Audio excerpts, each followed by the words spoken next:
Breaking news చూస్తున్నారు. Iran ఇంకా Israel మధ్య యుద్ధం స్టార్ట్ అయ్యి ఇప్పటికే 8 రోజులు కావస్తుంది.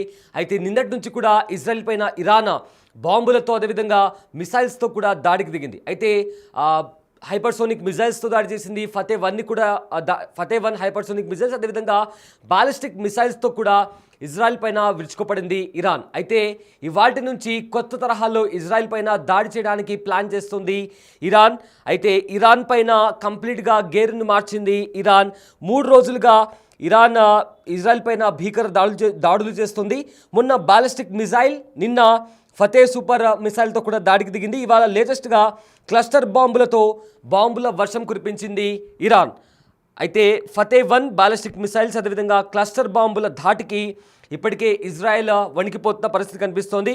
7 కిలోమీటర్ల ఎత్తులో ఆ క్లస్టర్ బాంబ్స్ అంటే ఆ బాంబ్ని ఇజ్రాయెల్ పైకి విడిచిన తర్వాత 7 కిలోమీటర్ల ఎత్తుల వరకు కూడా ఆ బాంబ్ పేలినట్లు ఇప్పటికే అధికారులు చెప్తున్నారు. అయితే 20 రకాల చిన్న మందుగుండు సామాగ్రిగా విడిపోయి అటాక్గా అవన్నీ కూడా అక్కడ అటాక్ జరుగుతున్నట్టు కూడా తెలుస్తుంది. సో ఇప్పటికే ఏవైతే బాలిస్టిక్ మిసైల్స్ ఉన్నాయో వాటికంటే కూడా ఈ క్లస్టర్ బాంబుల తీవ్రత అనేది మరింత ఎక్కువగా ఉంటుందని కూడా ఇప్పటికే నిపుణులు చెప్తున్నారు. ఎందుకంటే ఈ క్లస్టర్ బాంబ్స్ అనేవి అక్కడ వేసిన తర్వాత చిన్న చిన్న బాంబులుగా విడిపోయి అక్కడ పేలుడు సంభవిస్తున్నట్టు కూడా ఇప్పటికే చాలామంది అధికారులు కూడా చెప్తున్నారు. అయితే ఇజ్రాయెల్లోని అజోర్ పట్టణంపై కూడా ఇరాన్ దాడి చేసింది. పెద్ద బిల్డింగ్ పైన ఆ బాంబు పడడంతో ఆ బిల్డింగ్ అంతా కూడా ధ్వంసమైపోయింది. బిగ్ స్క్రీన్ పైన ఆ దాడికి సంబంధించిన విజువల్స్ కూడా మనం చూస్తున్నాము. వెంటనే అక్కడ రెస్క్యూ ఆపరేషన్ స్టార్ట్ చేశారు. ఫైర్ ఫైటర్స్ అదేవిధంగా ఫైర్ ఇంజన్ కూడా అక్కడికి వచ్చి అక్కడ ఉండే రెస్క్యూ ఆపరేషన్ కూడా చేపడుతున్నారు. అండ్ ఆ బిల్డింగ్ లోపలి సామాన్లు కూడా ఏవైతే ఉన్నాయో పక్క బిల్డింగ్స్ సామాన్లు ఏవైతే ఉన్నాయో ఆ శబ్దానికి అదేవిధంగా కంప్లీట్గా అక్కడ ఒక దారుణమైన పరిస్థితి నెలకొంది. అండ్ దట్టమైన పొగ కూడా అలుముకుంది. ఒక్కసారిగా మంటలు కూడా వ్యాపించాయి. అయితే ఒక పెద్ద భవనం పైన క్లస్టర్ బాంబు పడడంతో కూడా కంప్లీట్గా ఒక భవనం అంతా కూడా అయిపోయినటువంటి పరిస్థితి కనిపిస్తోంది. అయితే మొన్న హైపర్సోనిక్ మిసైల్ అండ్ బాలిస్టిక్ మిసైల్స్తో దాడులు చేసిన ఇరాన్ ఇవాళ క్లస్టర్ బాంబులతో ఇజ్రాయెల్ పైన దాడికి దిగింది. దీంతో అక్కడ జనాలు కూడా భయపడి పరుగులు తీస్తున్నారు. సో ఏదైతే దాడి ఇరాన్ స్టార్టింగ్ నుంచి కూడా ఫస్ట్ 5 డేస్ వరకు కూడా ఇజ్రాయెల్ ఇరాన్ పైన భీకర దాడులు చేసింది. ముఖ్యంగా అణుస్థావరాలు ఉండే ప్లేసెస్లో అదేవిధంగా గ్యాస్ స్టేషన్స్ ఏవైతే ఉన్నాయో అలాంటి ప్లేసెస్లో ఇజ్రాయెల్ దాడులు చేస్తూ వచ్చింది. దీంతో కంప్లీట్గా ఇప్పుడు ఇరాన్ పరిస్థితి అయిపోయింది. మరో 2 రోజుల్లో కూడా లేదా ఒక 1 వీక్లో కూడా ఇరాన్ని కంప్లీట్గా తమ కంట్రోల్లోకి ఇజ్రాయెల్ తెచ్చుకుంటుంది అనే వార్తలు కూడా విన్నాం. అండ్ ఆల్సో నెతన్యాహు కూడా ఖచ్చితంగా ఇరాన్ సుప్రీం లీడర్ని కూడా చంపేస్తాము అనే స్టేట్మెంట్స్ కూడా పాస్ చేశారు. సో అలాంటి పరిస్థితి నెలకొన్న నేపథ్యంలో కాస్త లాస్ట్ 3 డేస్ నుంచి కూడా ఇజ్రాయెల్ చేస్తున్న దాడులు అంతగా ఇరాన్ పైన ప్రభావం చూపించట్లేదు. బట్ ఇరాన్ ఏదైతే దాడి చేస్తుందో కంప్లీట్గా కూడా అక్కడ జనాలు వణికిపోతున్నారు. కంప్లీట్గా ఇజ్రాయెల్ అంతా కూడా ఎమర్జెన్సీ అలార్మ్స్ కూడా మోగుతున్నాయి. సో దీంతో ఏ క్షణం ఏం జరుగుతుందా, ఇరాన్ ఏ రకంగా దాడి చేస్తుంది అనే ఒక భయం అయితే అక్కడ నెలకొంది. అయితే ఇరాన్ ఇజ్రాయెల్ మధ్య 8 రోజులుగా యుద్ధం కొనసాగుతుంది. ఇరు దేశాల పరస్పర దాడుల నేపథ్యంలో పశ్చిమాసియా రణరంగంగా మారింది. తమపై దాడి చేసేందుకు ఇరాన్ క్లస్టర్ బాంబులను ఉపయోగించిందని టెల్ అవీవ్ దళాలు ఆరోపించాయి. అయితే యుద్ధం మొదలైనప్పటి నుంచి టెహరాన్ తొలిసారి వీటిని ఉపయోగించింది. అయితే దీనికి సంబంధించిన వార్ హెడ్ 7 కిలోమీటర్ల ఎత్తులో పేలి 20 చిన్న మందుగుండ్లు సామాగ్రిగా విడిపోయి పలు ప్రాంతాల్లో పడ్డాయని కూడా హోమ్ ఫ్రంట్ కమాండ్ తెలిపింది.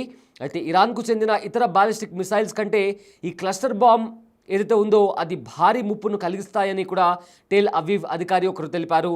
ఇక దీనికి సంబంధించిన మరిన్ని వివరాలను సైన్యం వెల్లడించలేదు.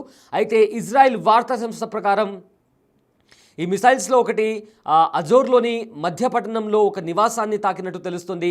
అయితే దీని కారణంగా పెద్దగా ప్రాణ నష్టం జరగలేదని కూడా తెలుస్తుంది. కాగా ఇందులోని కొన్ని బాంబులు పేలకుండా ఉన్నాయని అవి పౌరుల ప్రాణాలకు నష్టం కలిగిస్తాయని అధికారులు తెలిపారు. ఈ క్రమంలో తమ ప్రజలను అప్రమత్తం చేసినట్లు కూడా వెల్లడించింది. అటువంటి వాటిని గుర్తిస్తే పౌరులు వెంటనే అధికారులను అప్రమత్తం చేయాలని కూడా ప్రజలను హెచ్చరించింది ఇజ్రాయెల్ ప్రభుత్వం. అయితే ఇప్పుడు ప్రజెంట్ ఖమైనీని అంతం చేస్తాము అని వస్తున్న వార్తల నేపథ్యంలో ఇరాన్ కొత్త రెవల్యూషనరీ గార్డ్ను కూడా నియమించింది.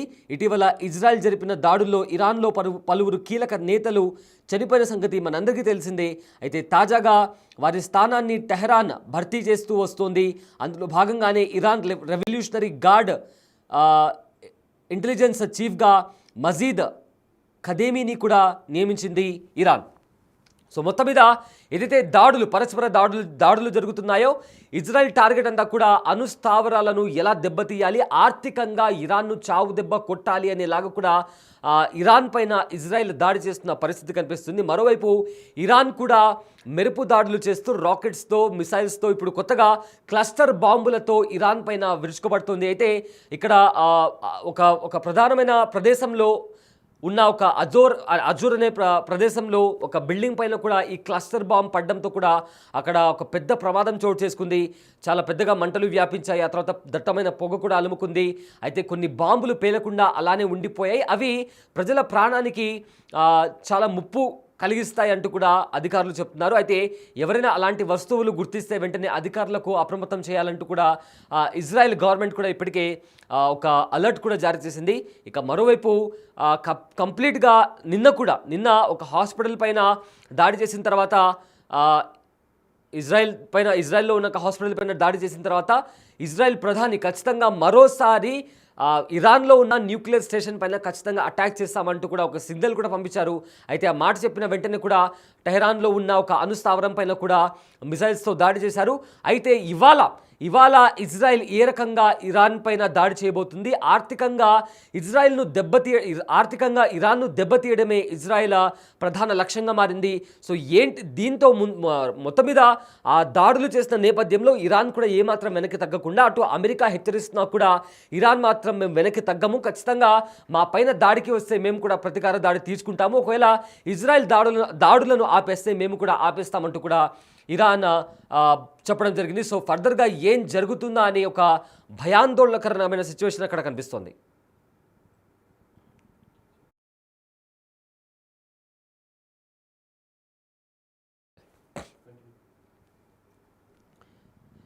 బిగ్ టీవీ స్క్రీన్ పైన విజువల్స్ చూస్తున్నారు. ఏవైతే క్లస్టర్ బాంబ్స్ ఇజ్రాయెల్ పైన ఇరాన్ క్లస్టర్ బాంబ్స్తో దాడి చేసింది, ఆ దాడి తర్వాత ప్రజెంట్ అక్కడ నెలకొన్న సిచ్యువేషన్ ఎలా ఉందో మీరు బిగ్ టీవీ స్క్రీన్ పైన స్పష్టంగా చూడొచ్చు.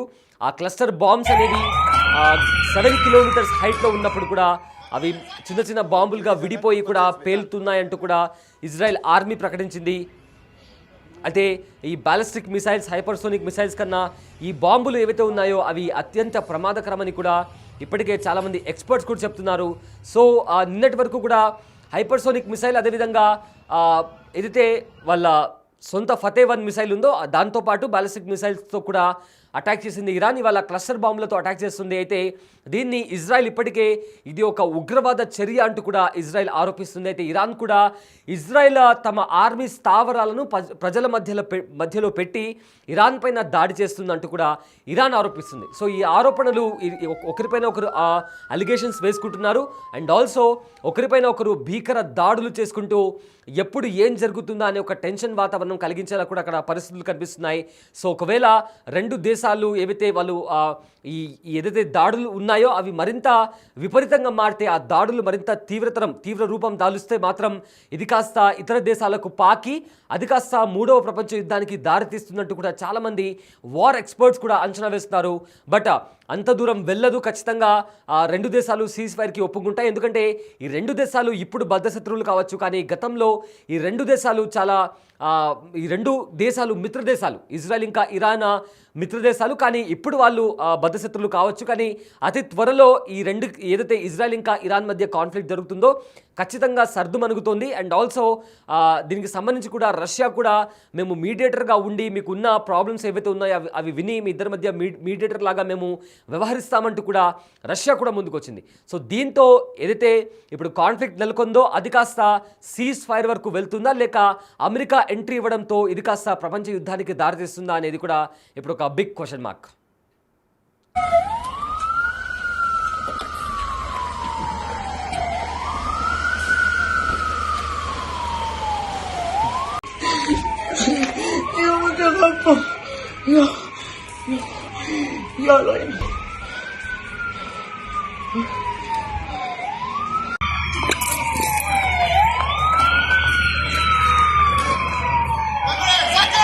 תראי, זה עדיין מתפוצץ, מטל.